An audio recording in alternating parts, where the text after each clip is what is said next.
Hello, everyone, welcome to Sunburned Plays. Ace Attorney Trilogy, episode 82, I think. We're so gonna end the trial this episode, like, for sure. Because this is our last testimony, it says. Indeed, it is true that I was not at Lord Lee Taylor. I had to leave to see about another vitally important job request. I had known about the date beforehand, so I had this photograph readied. My brilliant deduction was what informed me that the true culprit was Rhonda Light. And thanks to the keycard and wallet, it was abundantly clear that he was there. I was also able to make a deduction from the buzzer, which only sounded once. The button did not have any fingerprints on it. Why? The victim would have left prints if he sounded it, which means the killer sounded it. Mr. Delight was wearing his mask-to-mask outfit, which is why he left no prints. And the blackmail letter? The victim likely just mistook the color of the jewel. Zavari. Therefore, all the evidence points to that poor boy. Dude, that is a lot. This testimony actually seems to hold up pretty well. The witness's earlier remarks do not appear to have been hastily prepared. All of his points have been explained, and none of them seem to contradict anything. But of course. But how did you know about the emergency buzzer? The police investigation documents went directly through me. And I always look over all the documents. It's elementary, Sir Lawyer. Ugh. Are you going to make even more trouble for us now, Sir Lawyer? I will not allow any of your usual shenanigans, Mr. Wright. Yes, Your Honor. We cannot postpone Luke Acme's trial any longer. This is your last chance. Hang on a sec. Just one chance? Ha! It seems that the party's about to begin. Well, Phoenix? There isn't any evidence that contradicts with that testimony. So it would seem. What do you mean, so it would seem? Listen, Phoenix, pointing out contradictions doesn't always mean you have to present evidence, does it? At any rate, this is our last chance. If you can't point out a case-breaking contradiction, you lose. That's all there is to it. Cup number 17. The last cup. It seems like the time has come to put an end to this trial. I have to find a fatal contradiction in this testimony, and I need to point it out without presenting evidence. Which means all I can do is find the contradictory remark and press it. Remember, you only get one chance. Very well then, Mr. Wright. Please begin your final cross-examination. This will be easy. I'm a champion.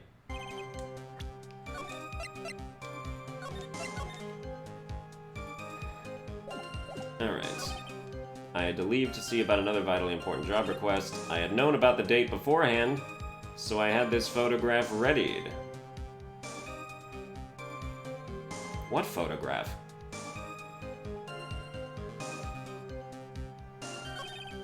My brilliant deduction was what informed me that the true culprit was Rhonda Light. And thanks to the keycard and wallet, it was abundantly clear that he was there. I was also able to make a deduction from the buzzer, which only sounded once. Is that true? I'm pretty sure that's true. Buzzer record, buzzer went off once at 1:02. Indeed. The button did not have any fingerprints on it. Why? The victim would have left prints if he sounded it, which means the killer sounded it. Indeed. Mr. Delight was wearing his mask-to-mask outfit, which is why he left no prints. Unless he didn't have his gloves on. But he does have gloves on. So that's the thing about that. And the blackmail letter, the victim likely just mistook the color of the jewel. Impossible. Because Kane's list. Tear of Eminon, jewel. I am going to try to press this statement in a second. Therefore, all the others. Mr. Acme, about this last remark. You still don't get it, do you, Trite? This isn't the time to be pressing the witness on every little statement. What? I said this before.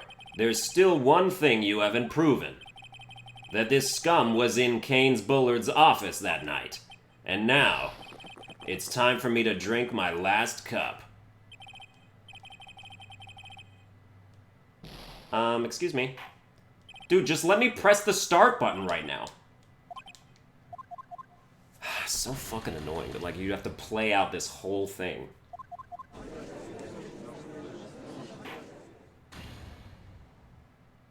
Oh my god. Okay, so...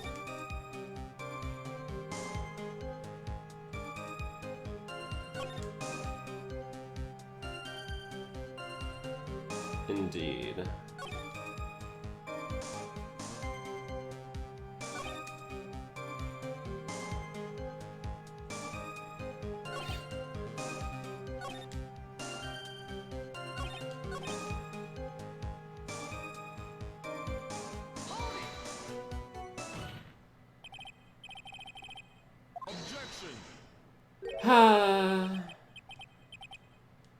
Dude, look, it doesn't let me press start even now?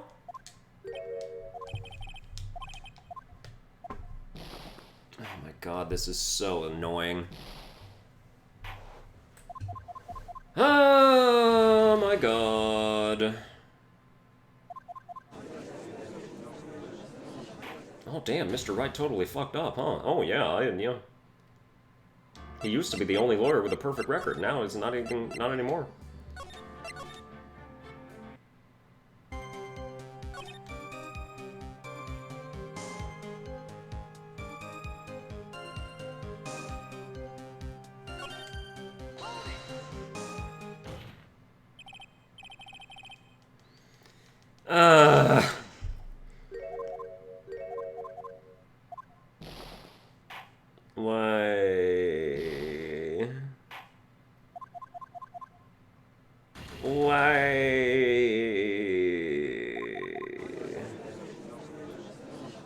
Dude, this is nonsense.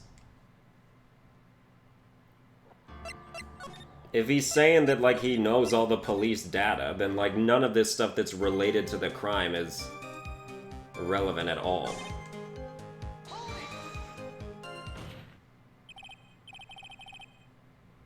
About this last remark. Objection. What?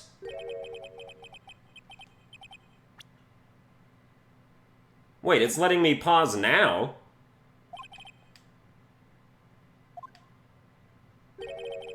I'm afraid you're the one who still doesn't get it, Mr. Godot. Oh, we got it right. What? Mr. Acme, it seems you have finally admitted that you were in the CEO's office on the night of the murder.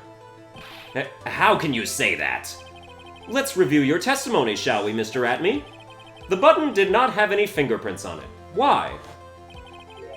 Mr. Delight was wearing his mask-to-mask outfit, is that correct?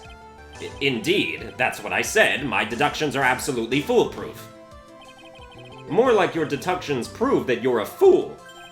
I'm sorry, whatever do you mean?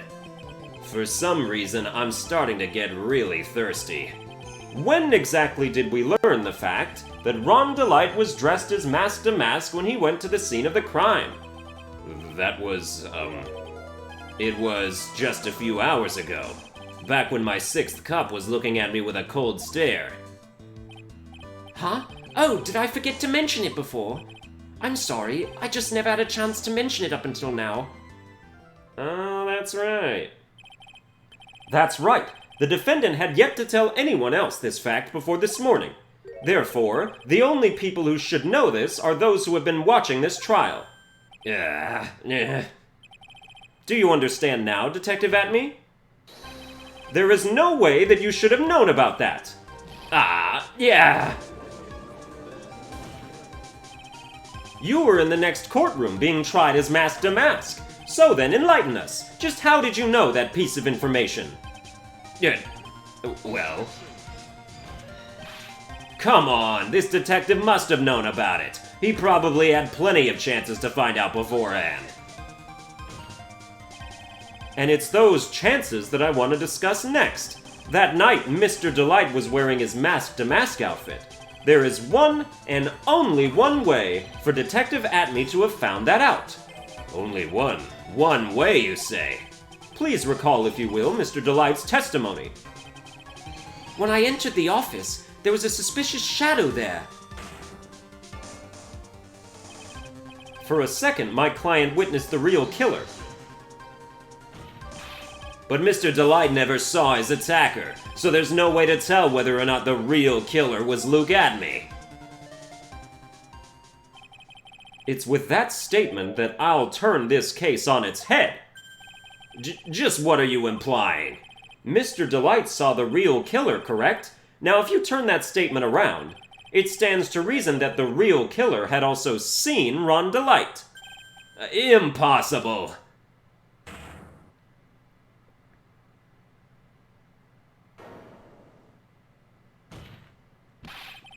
Detective Acme, you saw Mask to Mask at the murder scene that night.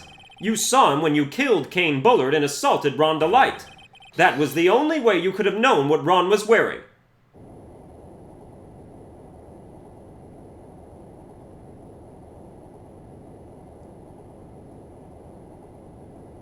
What the hell's happening?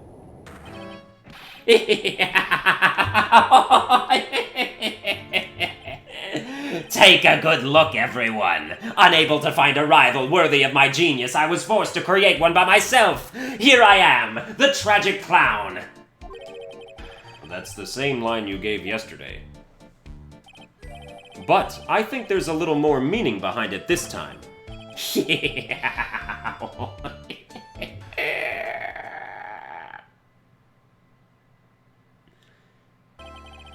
What an awfully complicated incident. Kane Bullard was blackmailing Luke Acme, who was in turn blackmailing Ron Delight, and upon killing his blackmailer, Luke Acme tried to frame Ron Delight. He then claimed to be guilty as Mask to Mask in order to escape his true crime, and to that end, he came up with this plan.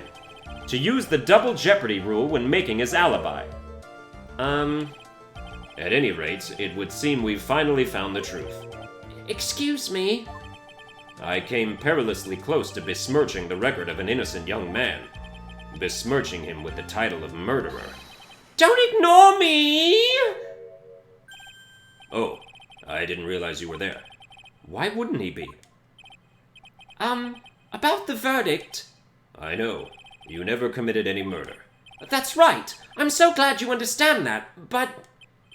I really am Mask to Mask! Huh? So, thanks to that trial yesterday, I'm innocent now, right? What was it you said? Double jeopardy? Now that you mention it, I've been careless. Careless? What do you think, Mia? As the defendant says, the rule of double jeopardy is absolute. A defendant can never be tried twice for a crime in which he was once found innocent. Then, Mask to Mask is really innocent? It would seem so. For now. For now? Now then, this court finds the defendant.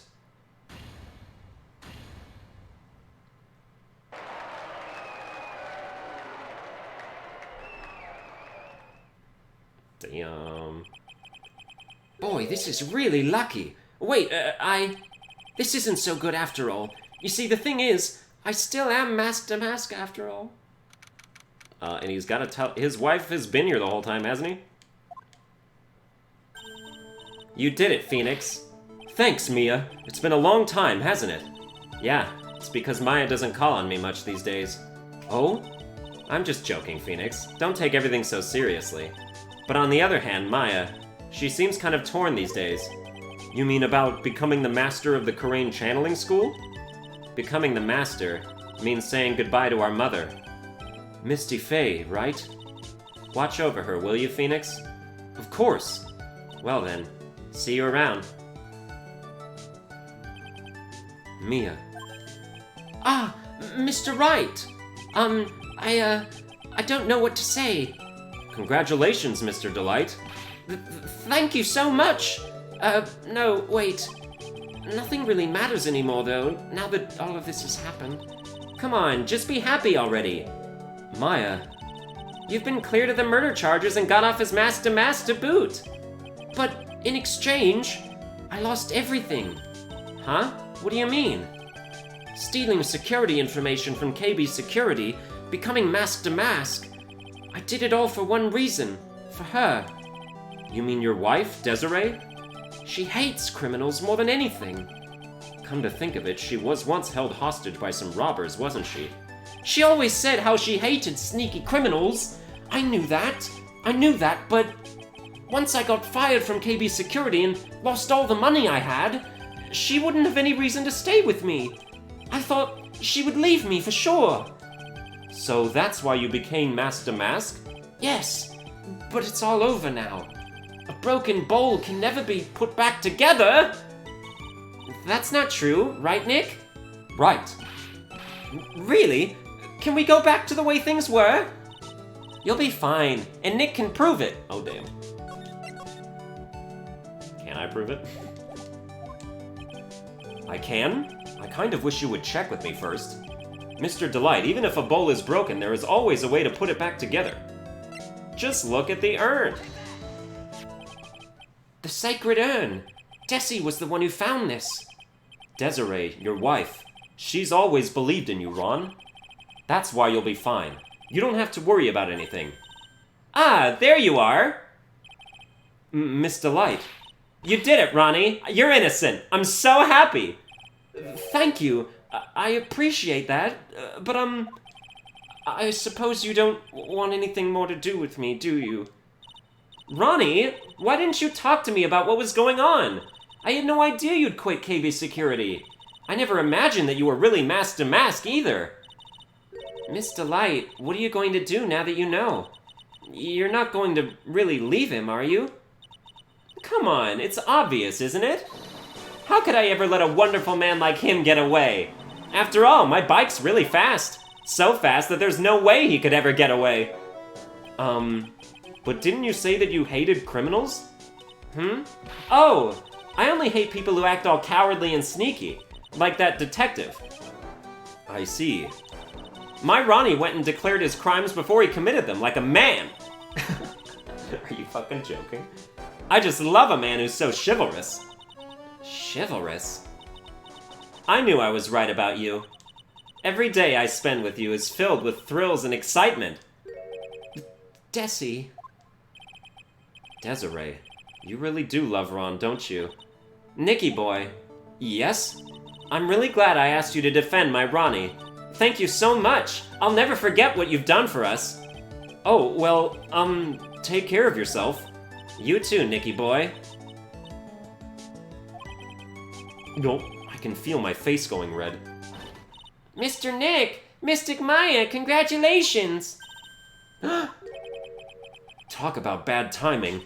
Mr. Nick, how could you? With another man's wife in front of Mystic Maya? No, you've got it all wrong. I'll never forgive you.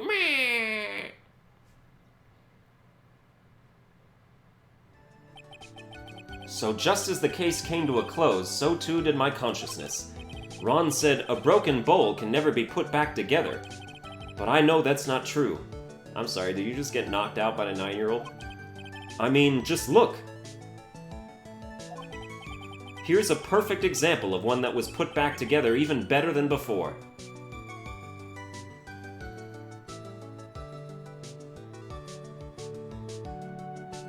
Oh, damn. Well, I'm not just gonna end the episode here. It'd be a 20-minute episode. That ain't cool. Oh, look at... Oh, wait, is that Maya again? Dude, look at Maya in that uniform. Holy shit. Whoa, look at her. Looking spicy. In a culinary way, of course. Oh, Maya looking spicy on her maid outfit. That's enough. This court sees no reason to further prolong the trial. This case is extremely clear. I see no room for misinterpretation of the facts. It wasn't me! I swear it wasn't me! The evidence and testimony we have seen and heard are conclusive. The victim was alone at his table when he drank from that poisoned cup of coffee. No, you're wrong! I know what I saw! I saw...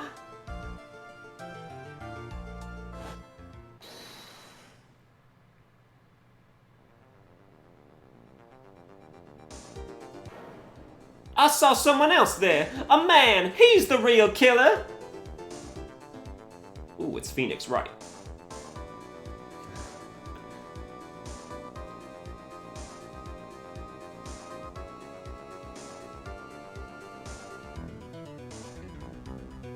Why won't anyone believe me?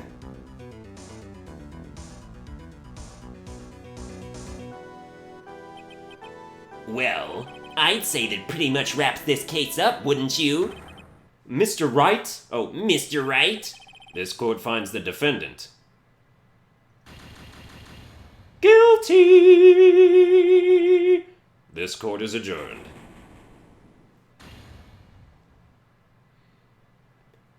Damn, what's going on? Ah, the start of the new year always makes me feel like I can take on the whole world. I bet it does, Maya. So, I've decided that our resolution should be Zavari, take on the world. What do you think? Sure, whatever, Maya. But I think maybe you've had more than enough mistletoe cake. Never. You've got to eat a lot of cake during New Year's. It's practically a tradition. Like watching the fireworks on TV or playing a board game. Hey, pal! Detective Gumshoe. Happy New Year, Detective. Likewise. Now listen up, Wright. I wanna...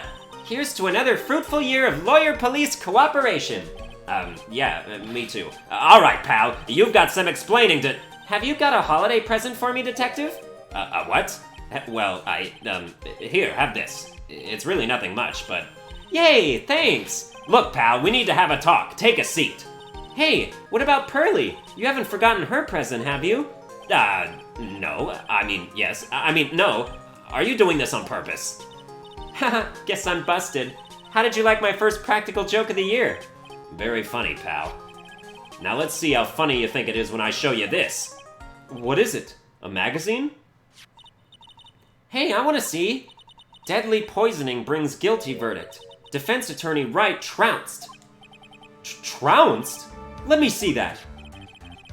The defense attorney gave an almost childishly amateur performance yesterday. What the heck is this? It's a report, pal, about you. Listen to this. Mr. Wright must take full responsibility for the ruling in this case. Well, and don't tell me you don't remember anything about it. But I don't remember anything about it. When was that issue from, anyway? December of last year, which I guess makes it last month. Which makes it old news, you mean? But I wasn't involved in a poisoning case in December. So what do you think this is all about, Nick? If it wasn't you, pal, then that leaves only one possibility. No way. You don't mean... A phony Nick? This must be Gumshoe's idea of a joke. Guess he's starting off the year with one too. Says I was trounced and my client was found guilty. So, what are you gonna do about it, pal? What do you mean, what am I going to do about it? Well, it's your fault that the judge found the defendant guilty in this case. My fault? How do you figure that? Because the Phoenix Wright is super famous now. Well, maybe only sort of. Yeah, see what happens when you hotshots start getting too full of yourselves? But I didn't do anything wrong. At least, not that I can remember. You better make this right, pal, now. And that means taking the case back to court, got it? Sounds like we've got our first case of the new year. Let's tackle it with gusto. I don't know. The judge already issued a guilty verdict once in this case. It's not going to be easy to get it overturned. I guess that New Year's resolution is going to have to wait until next year. So you're taking the case, right? Good. I'm gonna head over to the courthouse then. After that, I'll go back to the precinct. Drop by if you need something, okay, pal? I guess people are starting to know the name Phoenix Wright. If a client entrusted a case to me based on my reputation, I guess I am kind of responsible. But why would someone want to impersonate me? What sort of a guy would do that?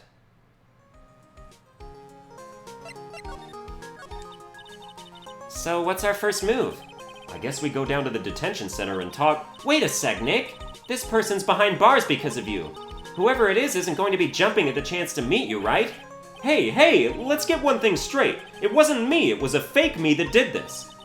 I wonder if he looks exactly like you. Your phony, Zin Eop, I mean. I hope not. Shudder. And what kind of name for an evil double is Zin Eop, anyway? Ah, Nick, I've got it! If you're going to ask whether I've got a twin brother, the answer is no. Spoil sport. Did you notice Gumshoe was acting weirder than usual, or was it just me? What do you mean? I mean, he was really worked up. Like a guy who's just found out he's going to be a dad or something. Yeah, I guess he was acting kind of strange. Maybe he realized he's got strong feelings for you, Nick. Considering how we interact, I seriously doubt that, Maya. Well, if he wasn't nervous because of you, then maybe it's because of our new guilty client? Alright, let's head on down.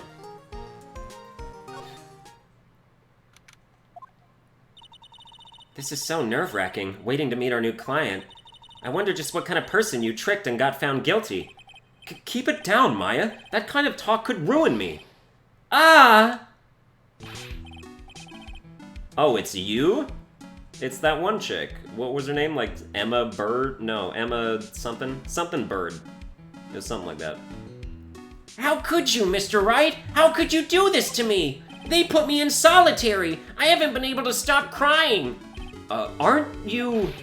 Yes, I am. I am totally and utterly let down. Are you? Don't pretend you don't know me. It's me, Maggie, remember? Maggie Bird. Maggie Bird. Ah.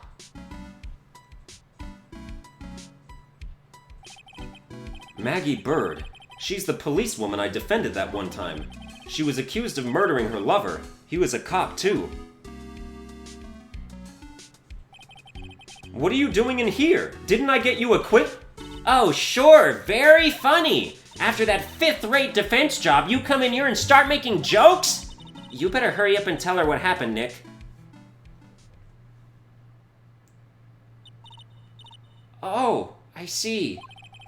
So that's where we stand right now. I'm sorry you've been caught up in another murder. My whole life has been nothing but a whirlwind of bad luck and failures. I vaguely remember her saying the same thing last time. But I don't mind. What's one more disaster in my life? At least now the real Mr. Right is here with me. I won't let the world keep me down, sir. So, how come you're dressed like that, Maggie? Last year you looked so sharp in that police uniform. I was fired after that incident last year. Oh, I'm sorry. It's okay. I don't mind one bit. I enjoyed being on the force, but I think it was time for me to move on. So, what do you do now? In the second act of The Life of Maggie Bird, I'm playing the role of a waitress. A waitress? Yes, in a French restaurant. It's a small place, but it's quite fashionable. Dude, they gotta stop making me hungry right now. I am so damn hungry. My charming smile and shapely figure came through for me. And the owner, Mr. Armstrong, hired me straight away, sir. And then you got into this mess straight away, right? Yeah, you could put it that way. This whole mess started on the 3rd of last month, and it happened at Tres Bien. Très bien? Oh, Très bien? Oh yeah, it's French, not Spanish, huh? Yes, it's a restaurant where good service and a friendly smile are always included. Oh. There were 2 men at the table, both drinking coffee. And then...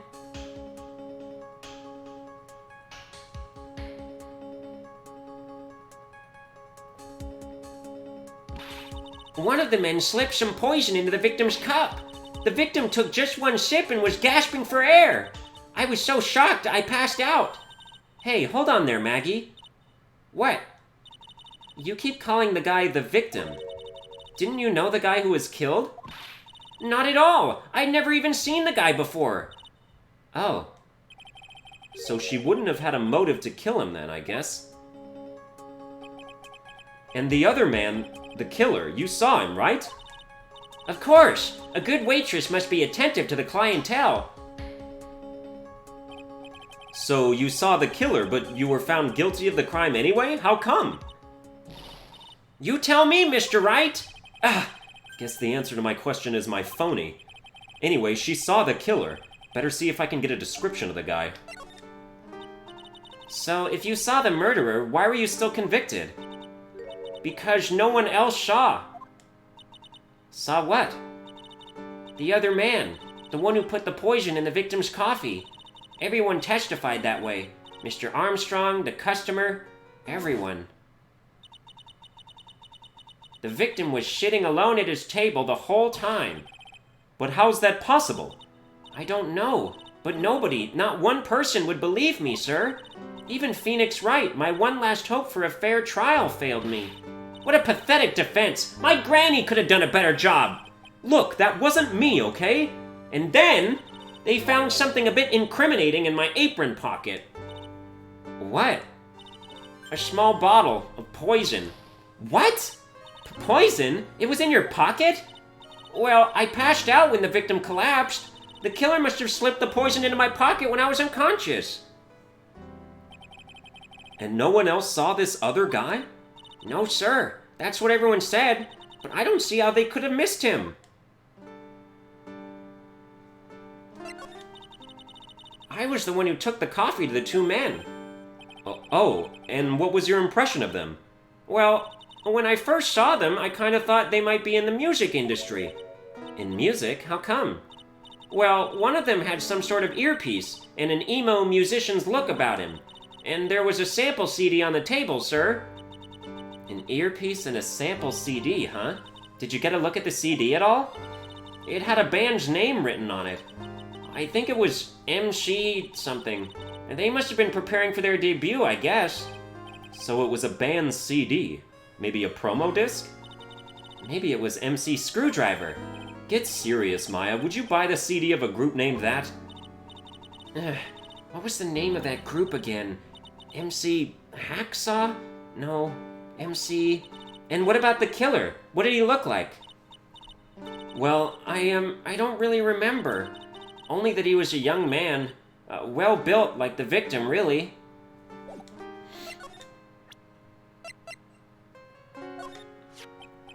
Oh, yeah. I need to ask you about this. Hey, this article's about my case. Can you tell me anything about the guy who was pretending to be me? Yes, sir. It was the morning after I'd been arrested. I met you in the visitor's room here. You were wearing one of your super sharp suits. Me? Yes, you, Mr. Wright. Hey, Maggie, was my evil double I am here, too? No, I don't remember a phony you, Maya. Oh, would have been so cool. Then you got really worked up and passionate. I'm gonna get you cleared of this crime, you said? Okay, I get the picture, but you've met me in person before. So how come you didn't realize that guy wasn't the real me? I guess, looking back now, it was a little strange. Only a little? Well, okay, so you were a bit taller than normal, and you looked a bit shady, and your voice was a bit weird. Oh, and you had this kind of funny accent, and... So the guy was nothing like me then? But he had your spiky hair and blue suit. Is that all it takes for someone to imitate me? How about everyone else in the courtroom, like the judge and the observers? Didn't they realize he was an imposter? Everyone had these big question marks on their faces, but it seemed that no one wanted to say anything, sir. This case just keeps getting weirder and weirder. Mr. Wright, do you think it's possible to get a retrial? Probably. The court ruled in the absence of a genuine defense attorney, so we should be able to get a retrial. Mr. Wright? Do you think we'll win next time, sir? My life has been a full-course meal of bad luck, complete with defeat for dessert. Since I was 6 months old, when I fell from the 9th floor of my apartment building. I've been hit by all sorts of vehicles, gotten sick from all sorts of foods, failed at almost every test I've taken, experienced almost every kind of disaster. I even landed a phony lawyer when I had the misfortune of being accused of murder. But I will survive, because Maggie Bird always lives to fight another day. And one day I'll find it. Just you wait and see, sir. I'll find that one single moment of good luck. Zinaope is really gonna pay for this. What are you staring at me like that for? But Maya's right. Whoever it is that thought it was a good idea to use my name, and get an innocent girl convicted of murder, it better watch out. We'll find him. Don't you worry. We'll get Xeniope for you. Thank you. Oh, I'll tell you where Très Bien is then. Right, the restaurant where the murder took place. Yes, sure. When you go, please tell Mr. Armstrong I said hi. Sure. All right, Nick, let's go check out this restaurant and its food. Yeah, I want to check out that food. Dude, I have to go eat some leftover ribs right now, so I'm gonna end the episode here. That's gonna do it for this episode. I hope you enjoyed it. If you did, you can like, share, and subscribe. Follow me on Twitter at Sunburned, and I'll see you guys next time.